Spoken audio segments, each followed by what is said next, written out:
Dear students, अजीज़ तलबा व तालिबात, अस्सलाम वालेकुम and welcome back to my YouTube channel. आज के इस वीडियो में हम ब्रिज कोर्स के टेस्ट नंबर 3 और लास्ट टेस्ट के क्वेश्चन और आंसर को देखेंगे, समझेंगे और सॉल्व करेंगे। तो फर्स्ट क्वेश्चन है, यूज़ अ प्रीफिक्स और a suffix to make new word out of the word in brackets. के ब्रैकेट्स में जो वर्ड दिए गए हैं तो उसमें हमें सफिक्स या प्रीफिक्स जोड़ना है और एक नया वर्ड बनाना है। Compare the sentence with it, और कंपेयर करना है सेंटेंस को उसके साथ में। तो ये जो क्वेश्चन है तो एक्टिविटी नंबर 37 से लिया गया है। आप एक्टिविटी नंबर 37 को देखिए तो आपको ये क्वेश्चन और ज़्यादा अच्छे से समझ में आएगा, लेकिन पहले इसके हम जवाब देखते हैं। तो फर्स्ट सेंटेंस है, आई से इट्स इम्पॉसिबल, कि मैं कहता हूँ कि ये नामुमकिन है। तो यहाँ पे पॉसिबल वर्ड है ब्रैकेट में, उसके साथ हम इम का प्रीफिक्स लगा रहे हैं और जो वर्ड बन रहा है न्यू तो वो होगा इम्पॉसिबल।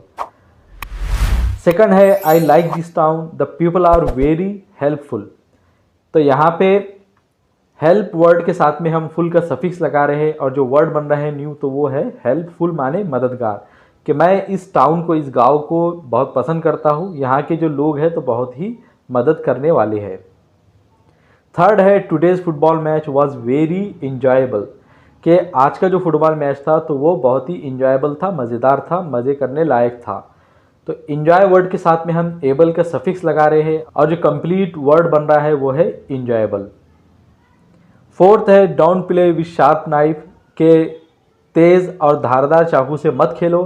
इट इज़ डेंजरस, कि ये डेंजरस है, ख़तरनाक है। तो डेंजर वर्ड के साथ में हम अस का सफिक्स लगा रहे हैं और जो न्यू वर्ड बन रहा है तो वो है डेंजरस। और फिफ्थ सेंटेंस है, it was very joyful activity, कि ये एक बहुत ही जॉयफुल, मज़ेदार एक्टिविटी थी।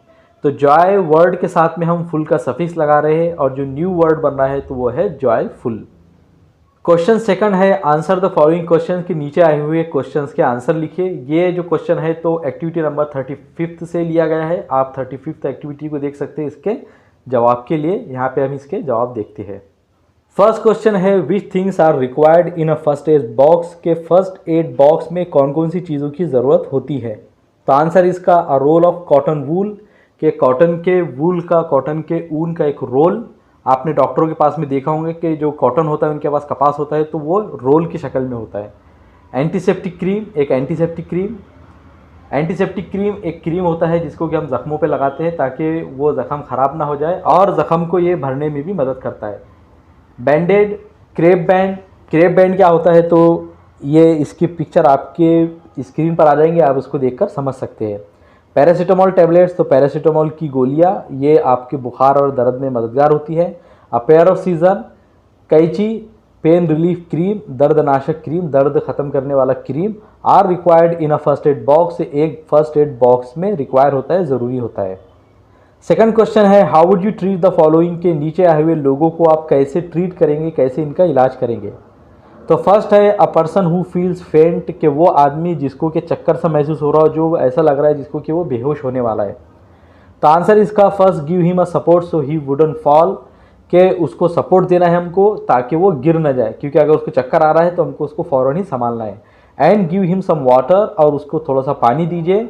And immediately call the doctor for further assistance, और फ़ौरन ही डॉक्टर को हमें कॉल करना है, फ़ोन लगाना है अगली मदद के लिए।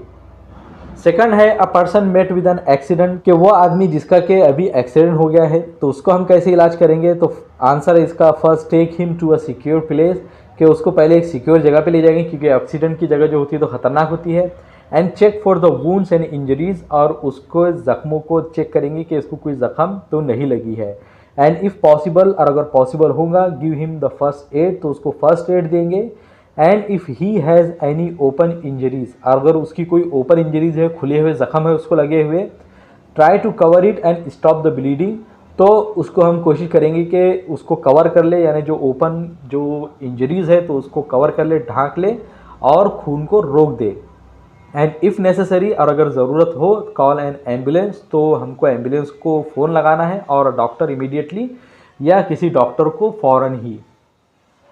थर्ड है, how would you treat a scraped knee, कि अगर आपकी घुटना छिल जाए, आपके घुटने के ऊपर खराश आ जाए तो आप उसका इलाज कैसे करेंगे। तो आंसर है इसका, first clean the wound with water, के जो ज़ख़्म है तो उसको हम पानी से साफ़ करेंगे and apply antiseptic cream on the wound, और जो ज़ख़्म होंगे तो उसके ऊपर एंटीसेप्टिक क्रीम लगाएंगे and use a bandaid if required, और बैंडेड का यूज़ करेंगे अगर ज़रूरत होगी तो। थर्ड क्वेश्चन है identify the name of different graphs, के नीचे आए हुए अलग अलग ग्राफ्स है तो उनके नाम को हमें पहचानना है। ये जो क्वेश्चन है तो एक्टिविटी नंबर 32 से लिया गया है। तो यहाँ पे पहला जो ग्राफ है तो उसका नाम है बार ग्राफ, क्योंकि यहाँ पे हम जो भी डाटा होता है तो उसको बार की शक्ल में दिखाते हैं। यहाँ पे बार क्या है तो आप ग्रीन कलर का, ब्लू कलर का, रेड कलर के जो रेक्टेंगल देख रहे हैं तो ये बार होते हैं, जिसकी मदद से हम कोई भी डाटा को दिखाते हैं, तो इसको कहते हैं हम बार ग्राफ। सेकंड जो ग्राफ है तो वो है हिस्टोग्राम्स। इसे हम हिस्टोग्राम इसलिए कहते हैं क्योंकि इसमें जो भी डाटा होता है तो हम उसको हिस्ट्री वाइज, डेट वाइज बताते हैं। यहाँ पे आप जो अलग अलग कलर के ब्लॉक देख रहे हैं तो हर कलर एक अलग डेट को, एक अलग ईयर को, साल को दर्शाता है, बताता है।